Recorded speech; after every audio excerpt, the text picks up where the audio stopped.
찬양하게 될 찬양입니다. 우리 교우님들 이제부터 이 찬양을 자주 들으시고 같이 익히셔야 될 것 같습니다. 그래서 우리 함께 우리가 이룬 이 구원은 하나님께서 대신 우리가 당해야 될 죄가를 받으셨기 때문에 이루어진 구원이라고 함께 고백하게 되었으면 좋겠습니다. 우리가 잘해서가 아니라, 우리가 뛰어나서가 아니라 예수님이 우리의 부족을 채우셨기 때문에 우리의 성전이 온전해질 수 있었음을 우리 함께 고백하고 찬양할 수 있는 귀한 기적의 시간, 기적의 찬양 시간 되었으면 좋겠습니다. 매번 연말 찬양을 준비할 때마다 느끼는 일이지만 연말 찬양을 열심히 준비하고 찬양하게 되면 교회가 하나 되는 것을 느끼게 됩니다. 성도 여러분, 찬양으로 하나 됩시다.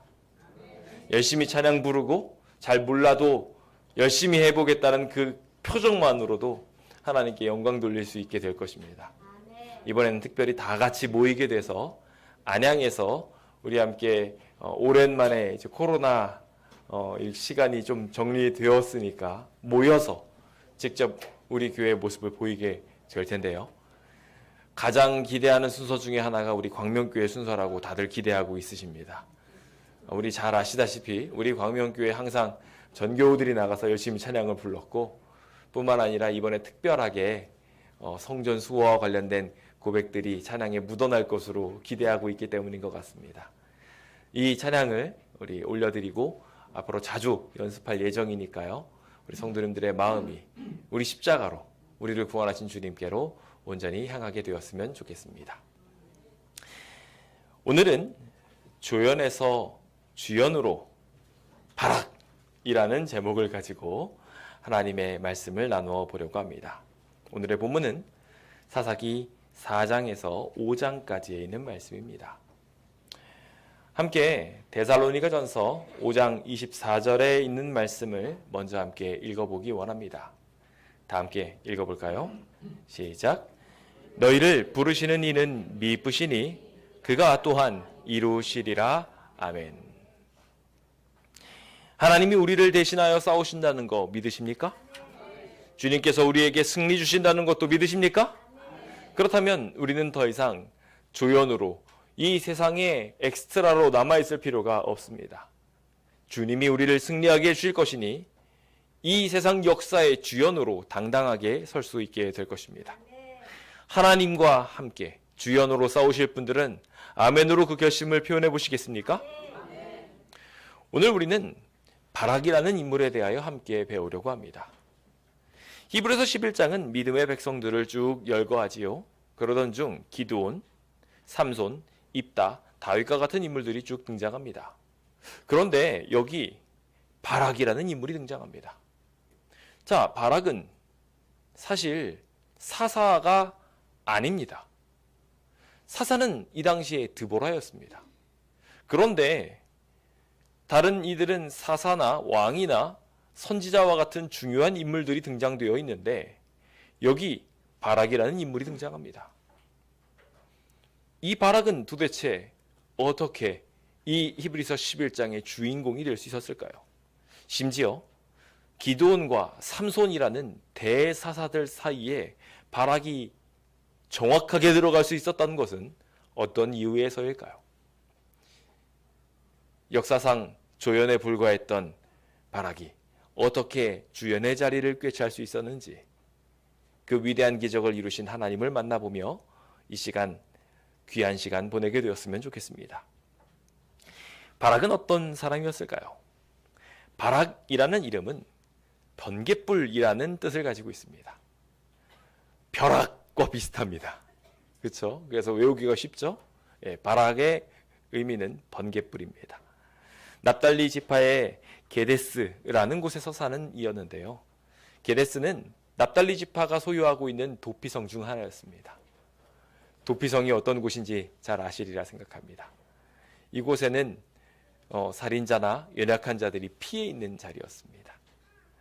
사실 이곳의 출신이었다는 것 하나로도 우리는 곰곰하게 생각해 보게 됩니다. 그는 강대한 힘 있는 가문의 위치는 아니었습니다.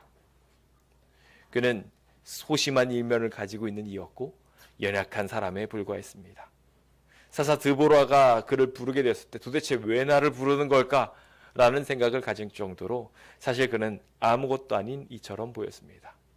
그런데 이 바락은 사사들과 함께 이름을 나란히 하며 오히려 사사들보다 위에 이름을 두며 하나님께서 이루신 놀라운 기적을 이룬 인물이 됩니다.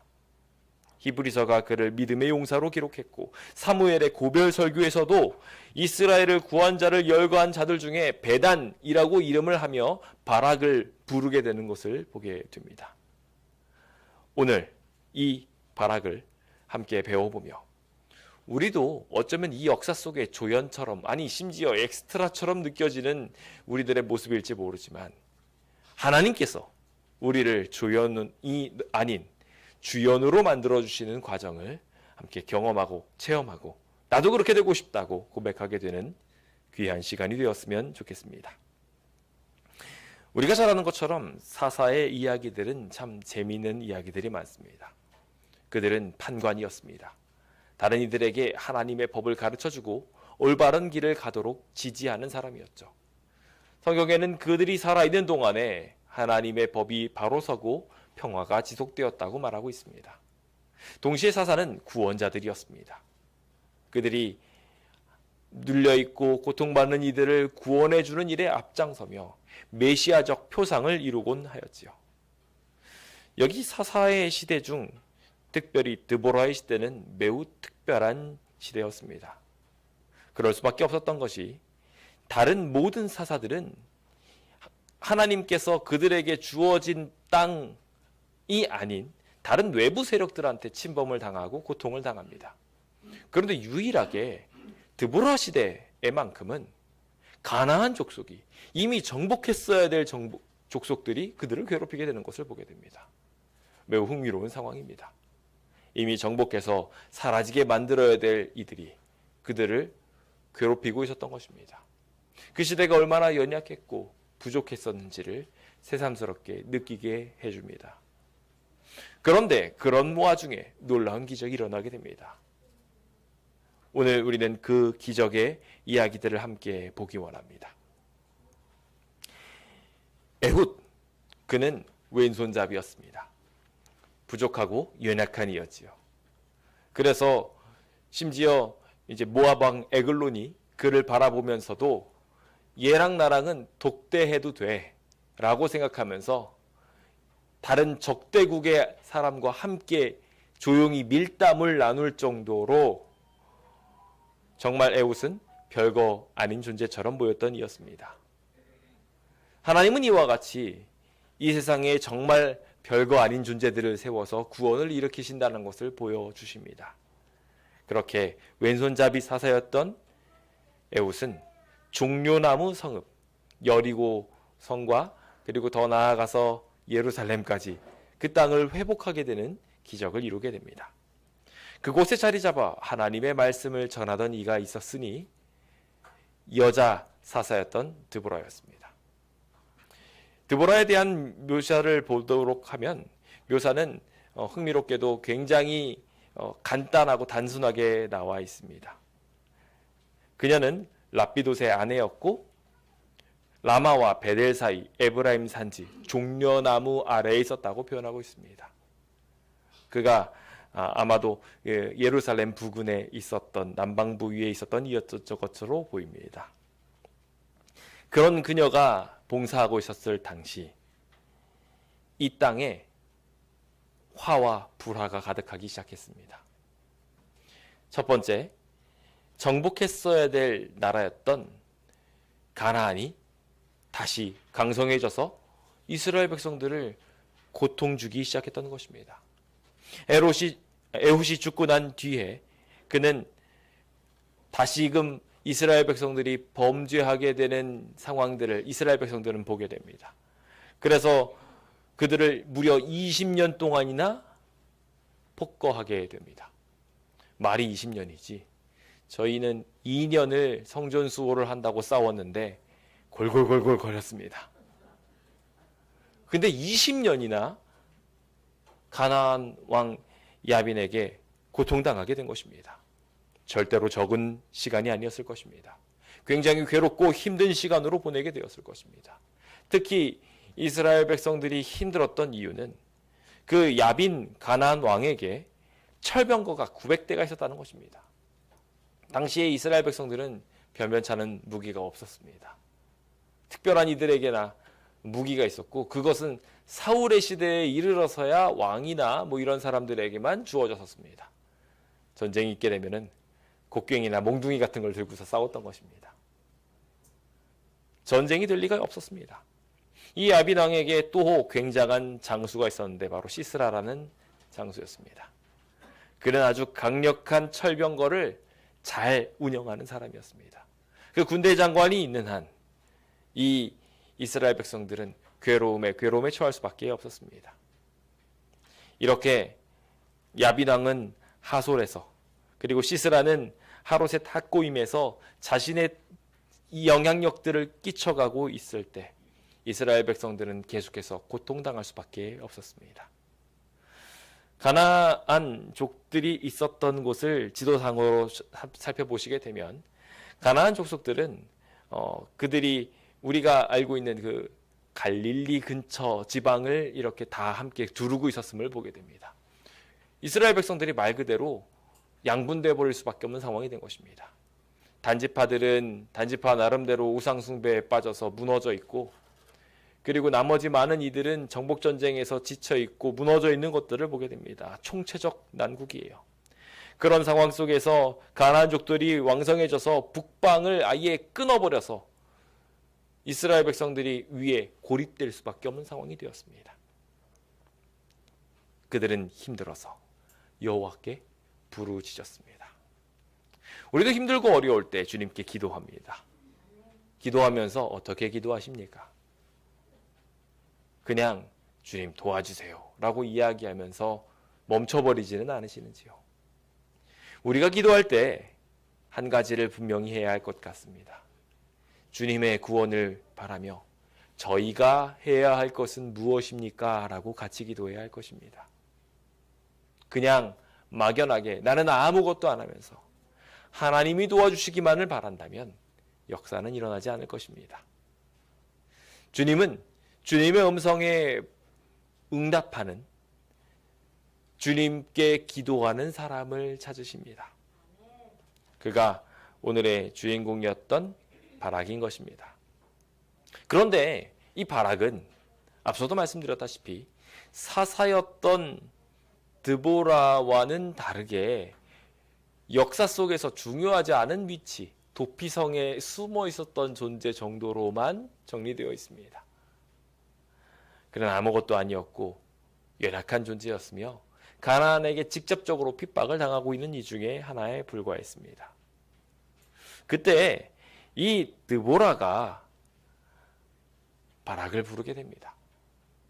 한 역사가들은 여기 랍비돗의 아내라는 이름을 따져서 이 랍비돗이 번개나 횃불을 상징하거든요. 근데 번개도 여기 랍비돗에 포함이 되다 보니까 바락이 이 드보라와 결혼한 사이가 아니었을까라고 생각하시는 분들도 있더라고요. 근데 사실 그 사실은 그들이 어떻게 살았는지에 대해서 모르다 보니까 그래요. 에브라임 산지에 있었고 나머지 바락은 저쪽 북방에서 힘들게 도피성에서 살고 있었습니다. 그러니까 바락과 랍비돗은 연관될 수가 없습니다. 그런데 한 가지 공통점으로 여기에 포함되어 있었음은 분명합니다. 여기 여선지 드보라를 표현하면서 랍비돗의 아내라고 표현했지만 동시에 랍비돗의 여인이라는 것이 정확한 표현입니다. 그러니까 번개의 여인, 횃불과 같은 여인이라는 것이 정확한 표현인 것이죠. 드보라도 빛을 가지고 있는 사람이었고 그 이름 속에 똑같이 납달리 게데스라는 도피성에서 쭈구리로 살아가고 있는 것처럼 보였지만 그의 이름에도 바락, 빛이 존재했다는 것입니다. 오늘 우리도 주님께서는 동일하게 빛으로 보고 계십니다. 하나님께서 이루실 놀라운 복음 사역을 마칠 남은 자손들로 이 자리에 계신 모든 성도님들을 바라보고 계신 것입니다. 우리 안에 있는 작은 횃불들이 모이게 될 때 기적이 일어날 것을 주님은 보십니다. 그래서 우리를 향하여 공통점을 찾으시고 조연이나 엑스트라에 불과한 우리들을 하나님의 기적의 이야기들 속으로 초청하여 주시는 것입니다. 드보라는 같은 마음, 같은 생각을 품었던 이 바락, 하나님을 향하여 기도하고 애원하였던 이 바락을 향하여 초청의 메시지를 보냅니다. 납달리 게데스에서 지내고 있었던 그를 불렀습니다. 남방에서 있었던 그녀가 북방을 향하여 오라고 초청하였던 것입니다. 그는 황당한 주문을 받게 됩니다. 아무것도 아닌 바락을 향하여 이렇게 말합니다. 이스라엘의 하나님 여호와께서 이같이 명령하지 아니하셨느냐? 너는 납달리 자손과 스불론 자손 10,000명을 거느리고 다볼산으로 가라 라고 이야기합니다. 갑자기 전쟁을 하라는 것입니다. 아무것도 아닌 나를 향해서 전쟁을 나가라고 말할 때 여러분들은 어떻게 하시겠습니까?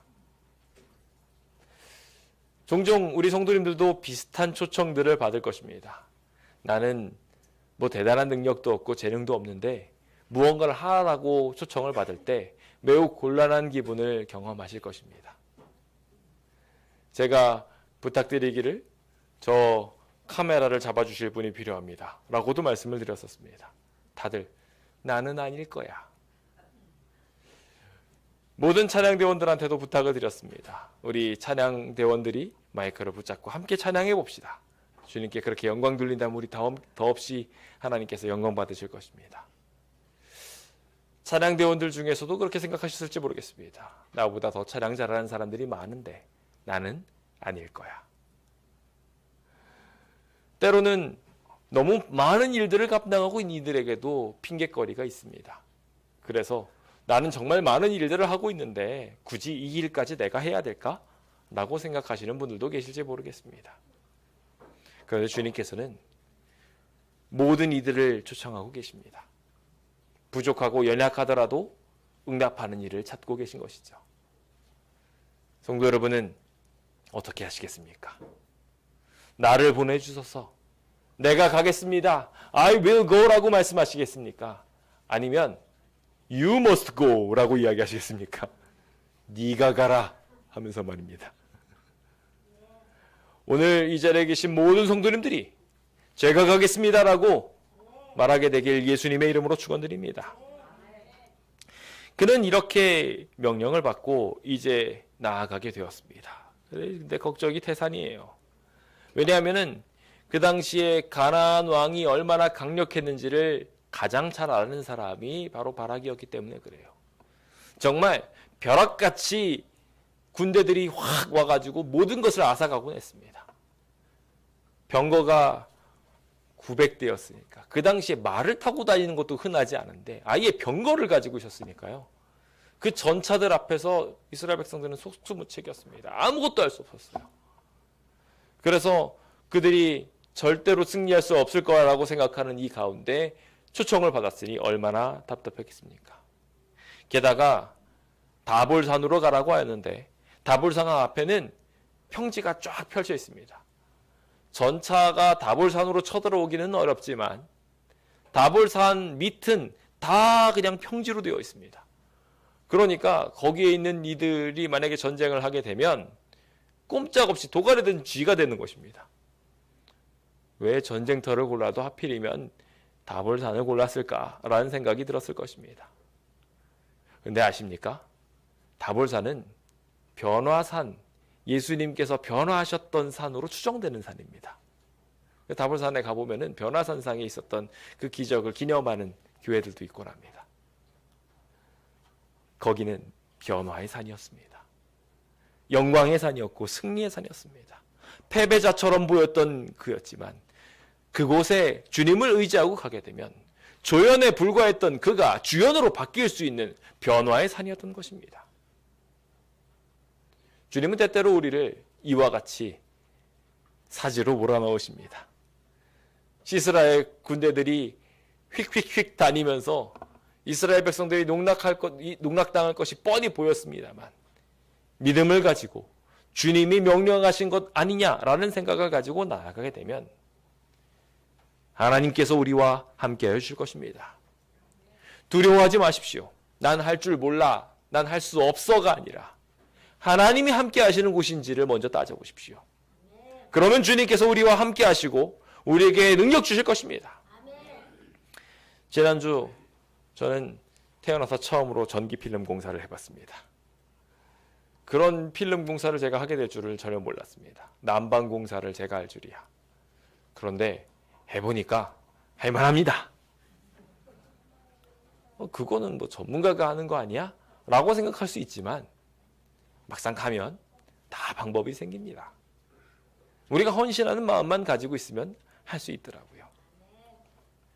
덕분에 저는 또 하나 주변 사람들이 부르면 할 수 있는 일이 생겼습니다. 가만히 있지 않으면 주님께서는 열심히 일하는 이들에게 계속된 재능을 주시고 능력들을 베풀어 주십니다. 여기 바락에게도 마찬가지였습니다. 하나님은 함께 하실 준비가 되었던 것입니다. 근데 혹시 그 중에 여러분들이 걱정과 두려움이 있어서 나가기 어려우시다면 모세처럼 적어도 나가겠다고는 하면서 동역자를 달라고 하십시오. 그럼 주님께서 함께 해주실 것입니다. 나 혼자 못하니까 같이 할 사람 달라고 이야기하십시오. 하나님께서 그 기적 이루어주실 것입니다. 바락은 굉장히 소심한 인물이었습니다. 드보라가 그 일을 부탁하게 되었을 때 저 못해요라고 하고 싶었습니다만은 하나님께서 하신 일이니까 하겠다고 합니다. 그런데 그는 그러면서 좀 안타까운 모습 중에 하나인 한 가지를 말합니다. 여인에 불과했고 당시에 많은 이들이 무시를 하고 있었던 사사 드보라를 향해서 당신이 가지 않으면 나는 가지 않겠습니다. 라고 말합니다.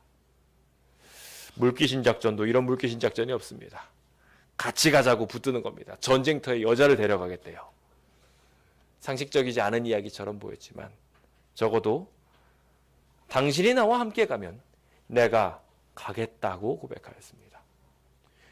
그가 이렇게 고백하게 된 가장 중요한 이유 중에 하나는 그녀에게 하나님의 명령이 있다고 믿었기 때문이었습니다. 오늘 우리도 우리의 삶의 부족들을 채울 어떤 일을 향하여 믿음을 가지고 같이 가자고 초청하는 일도 중요한 결단 중에 하나가 될 것입니다. 오늘 교과의 이야기 중에 나오는 부부를 우리의 중요한 사역 동반자로 생각하며 가족들과 함께 혹은 우리의 동료 이웃들과 함께 손붙잡고 일합시다. 혼자서는 못해도 함께하면 기적을 이룰 수 있을 것입니다. 그는 당신과 함께 가겠다라고 이야기하고 이 길을 떠나게 됩니다. 이 일로 인하여 그는 영광을 완전히 얻을 수 없는 위치에 처하게 되었지만 그래서 시스라를 죽이는 일이 바락에게 맡겨지지 않게 됩니다만 그래도 그는 그 가운데 하나님께 영광 돌리는 사역에 충성하였고 그 결과가 히브리서 11장에 기드온과 함께 이름을 나란히 하면서 이스라엘을 구원한 믿음의 용사 중 하나로 기록되게 되는 것을 보게 됩니다. 자, 이제 그럼 그 이야기가 어떻게 진행되는지 볼까요? 바락이 나가게 되면 바락이 전쟁을 다 해야 될 것 같은데 우리가 나가게 되면 우리가 일을 하게 되면 그 일을 우리가 다 해야 될 것 같은데 사실은 그렇지 않습니다. 그가 이렇게 전쟁을 향하여 나아가게 되었을 때 가장 많이 일하시는 분은 하나님이셨습니다. 누가 일하셨다고요? 다시 한번 여쭙겠습니다. 목소리가 너무 작습니다. 누가 싸우셨다고요? 그렇습니다. 하나님이 일하시기 시작하셨습니다. 그가 나아가기로 결심하며 드보라와 함께 이동하는 동안 납달리에 있는 사람들을 부르며 초청하고 있는 동안 하나님께서는 이미 일하시기 시작하셨습니다. 혼자서 가가지고 사람을 모으라고 하는데 10,000명을 모으라면 모을 수 있을까요?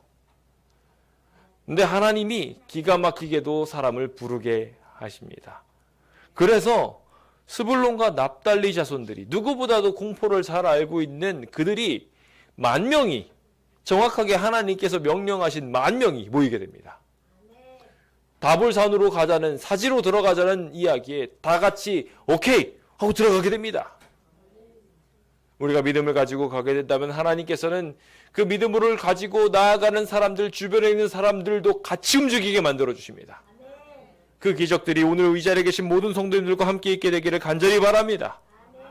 동시에 그것만이 아니었습니다. 바락이 부족하여서 이 시스라를 죽일 수 없는 상황에 놓이게 되었습니다. 드보라와 함께 가야지만 내가 좀 안심이 될 것 같아요 라는 소심함을 보이므로 그에게 이 시스라를 쓰러뜨릴 수 있는 권한이 주어지지 않게 되었지만 하나님은 그 시스라를 잡을 궁리를 이미 하고 계셨습니다. 모세의 장인 호밥의 자손 중 겐사람 헤벨이 사인한 상수리 나무 앞에 장막을 딱 치게 됩니다. 사하나님 상수리 앞에 딱 장막을 친 것은 아주 기가 막힌 하나님의 선택이었습니다. 그렇게 하신 이유는 거기가 전쟁에서 패하면 지나가게 될 위치였기 때문에 딱 거기에다가 하나님께서 사용할 일꾼을 두셨다는 것입니다. 참 재미있는 일이죠. 일이 어떻게 풀려지는지 이제 봅시다. 이제 드디어 바락이 다볼산에 오르게 됩니다. 그러자 그 이야기를 들은 시스라가 화가 났습니다. 어쭈 덤벼 하면서 군대를 모으기 시작했는데 그냥 모은 정도가 아닙니다. 아주 그냥 다 죽이겠다는 생각을 가지고 자신이 가지고 있는 군대를 다 동원합니다. 시스라가 자신이 있었던 모든 군대를 철병거 900대를 다 데리고 와가지고 세움과 동시에 함께 있는 모든 백성들을 다 데리고 왔다고 기록하고 있습니다. 총력전을 펼친 것입니다. 사실 그런데 이것도 참 기가 막힌 장면입니다. 골리앗이 마치 투구를 벗어던지고 너 일로 와 하고서 공격했던 것과 비슷한 모습입니다.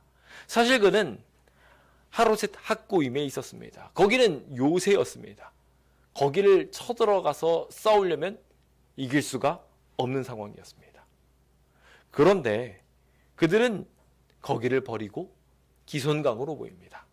사실 기손강은 앞서 말씀드린 것처럼 다볼산 위치에 있는 평지 중 하나입니다. 전차들을 운용하기 좋은 곳 중에 하나이지요. 좋은 것처럼 보이는 곳이었는데 이곳이 그들의 무덤이 됩니다. 어떻게 그 일이 일어나기 시작했을까요? 드보라가 이제 바락한테 말합니다. 여호와께서 너희 앞에 나가서시지 않느냐? 하나님께서 너희 앞서서 가고 있으니까 믿음 가지고 나가라 라고 이야기합니다. 좋다라고 이야기하면서 이제 다볼산에서 내려가기 시작합니다. 이상합니다. 전쟁이 뭔가 문제가 있어요. 다볼산에서 진을 치고 쳐들어 올라오는 사람들을 때려잡아야 되는데 고지를 버리고 내려가기 시작하는 겁니다. 항상 하나님의 방법은 인간의 방법과 다릅니다. 그들이 이 밑에서 내려가면서 공격을 하기 시작했을 때 놀라운 일이 일어나기 시작합니다. 하나님께서 앞에서 그 시스라와 그의 모든 병거를 치셨다고 기록하고 있습니다. 그 군대가 칼날로 혼란에 빠지게 되었다고 기록하고 있습니다. 더 나아가 시스라는 자신의 병거, 자랑스러운 병거에서 내려서 도망하게 되었다라고 기록하고 있습니다. 어떻게 된 일일까요?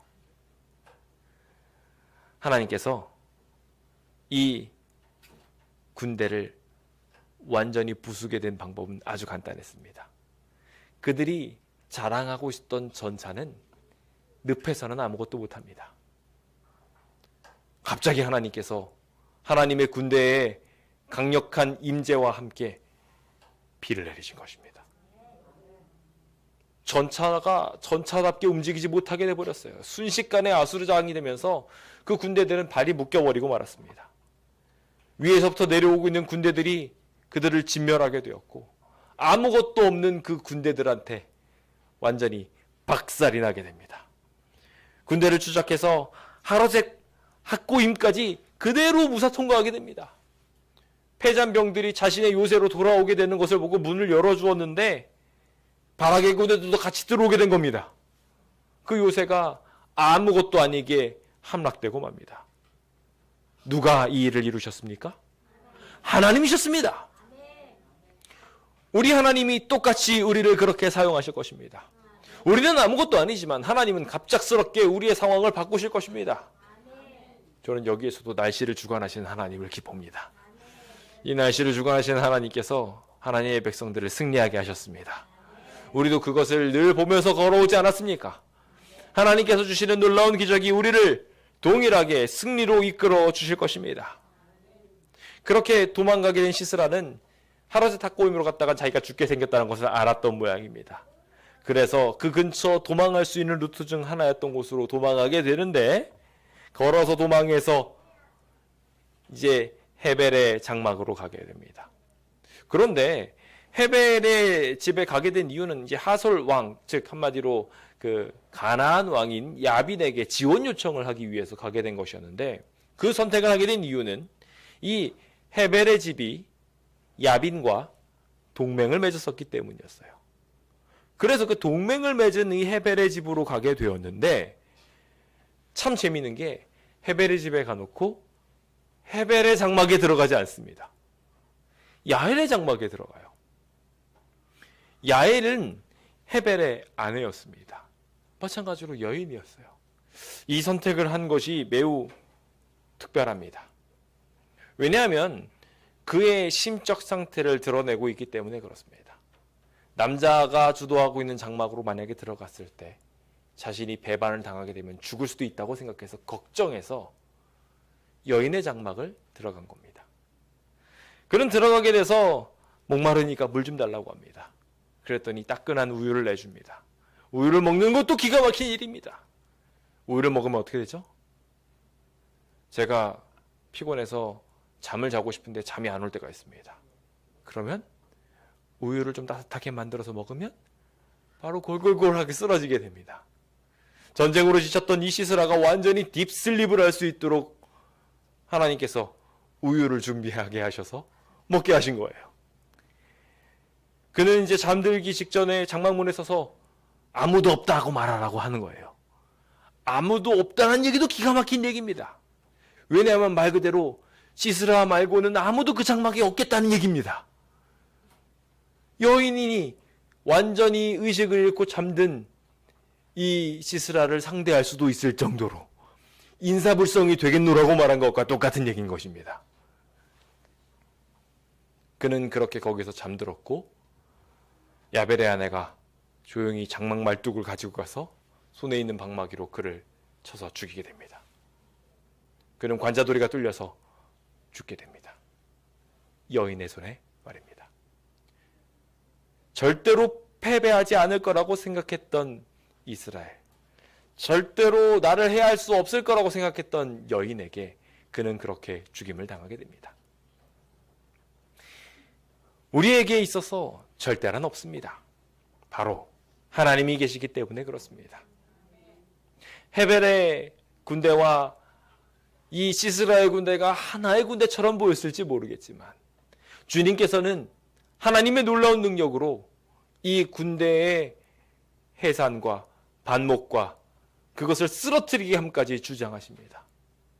전쟁을 일으키는 것을 보면 참 신기하게도 하나님께서는 거의 자중질환으로 그들을 쓰러뜨리게 하시는 것을 보게 됩니다. 이스라엘 백성들의 손에 피를 붙이지 않아도 하나님을 믿고 나아가는 백성들 앞에 스스로 무너지도록 주님께서 친히 움직이셨던 것입니다. 그러니까 우리의 능력이 강하고 우리가 많이 아는 것이 중요합니까? 아니요, 우리는 하나님의 말씀을 믿고 나가는 게 중요합니다. 그러면 알아서 자중질환으로 전쟁을 승리로 하나님께서 만들어 주실 것입니다. 자원하는 마음으로 잘 몰라도 전 하겠습니다라고 나오는 이들에게 주님이 승리를 베풀어 주신다는 것입니다. 바락은 그 여인의 성취를 시스라를 쫓아가면서 딱 도착하게 됐을 때 보게 됩니다. 그 여인이 와서 내가 그 사람을 보이겠다고 이야기하면서 이미 쳐 죽인 모습을 보게 됩니다. 하나님은 과연 승리자셨습니다.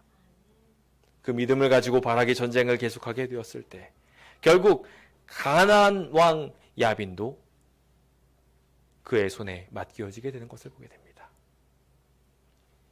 드디어 가나안을 정복하게 되는 이야기가 여기 바락 시대에 이루어지게 된 것입니다. 우리의 삶 속에서도 주님은 동일한 기대를 하고 계십니다. 우리는 어떤 발걸음으로 나아가길 바라십니까? 저는 이제 바락을 통하여 배울 세 가지를 빠르게 정리해 드립니다. 첫 번째, 그는 소심함 중에서도 믿음을 가졌다는 것입니다. 당신이 간다면 난 가겠다고 이야기하며 하나님의 말씀에 대한, 하나님의 선지자에 대한 확고한 믿음을 가지고 있었습니다. 여러분들도 그 마음 갖게 되시길 예수님의 이름으로 축원드립니다. 그렇게 함께 가겠다고 말하는 그 믿음을 고백하게 된다면 하나님은 그를 부르실 것이며 소심함 속에 있는 그 믿음을 크게 키우셔서 기적의 일꾼으로 만들어 주실 것입니다. 두 번째로 우리가 분명하게 알아야 될 것이 있습니다. 그는 연약함을 가지고 있는 이였습니다만 연합할 줄 알았던 사람이었습니다. 그는 주변 사람들을 불렀습니다. 바락이 스불론과 납달리, 게데스에 있는 사람, 게데스로 다 불렀습니다. 주변에 있는 사람들한테 도움을 요청했다는 거예요. 그는 연약함을 그렇게 연합으로 이루었습니다. 자신 혼자 가는 것이 안 된다고 생각하니 드보라와 함께 가겠다고 이야기했습니다. 그렇게 하며 그는 이 연합 중에 승리를 이룰 수 있었습니다. 실제로 사사기 5장 2절에 보시면은 그가 찬양하는 이야기 중에 백성들에 대한 찬양들이 등장하며 헌신한 이야기들의 기록들이 나옵니다. 그러면서 8절에 보시면 이스라엘의 4만 명 중에 방패와 창이 있었던 사람들 없었다라고 말하는 이야기가 나옵니다. 분명히 1만 명이었는데 어떻게 4만 명이 됐지? 라는 생각이 드실 겁니다. 이 4만 명은요, 다볼산에 모였던 10,000명이 내려가니까요, 그 함성과 그 싸움을 보고 주변에서 달려든 사람들입니다. 같이 와서 3만 명이 물어서 늘어나게 된 것이었습니다. 함께 하자고 하는 힘은 이렇게나 놀랍습니다. 함께 참여했던 그 부르심에 스불론, 납달리뿐만 아니라 원래 모였던 이들이었죠. 에브라임, 베냐민, 므낫세의 절반, 그리고 이사갈 지파까지 다 같이 모여가지고 연합 공세를 펼치게 되었습니다. 함께함은 위대한 기적을 이룹니다. 우리가 성소를 지키고 성소를 더 아름답게 갖고 가는 과정도 이 연합을 통해서 이루어져야 할 것입니다.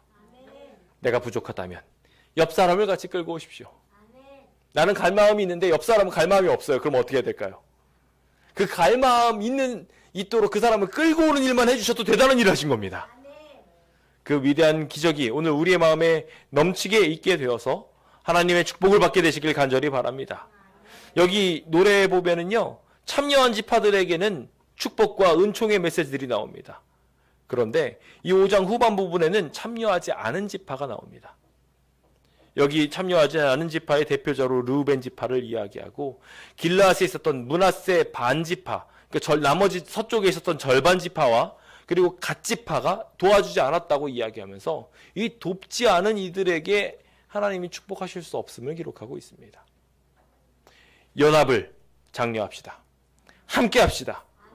그럴 때 우리의 기적이 이루어지게 될 것입니다. 마지막으로 우리는 따라감 속의 영광을 맛보게 된다는 것을 보게 되십시오. 하나님을 따라가십시오.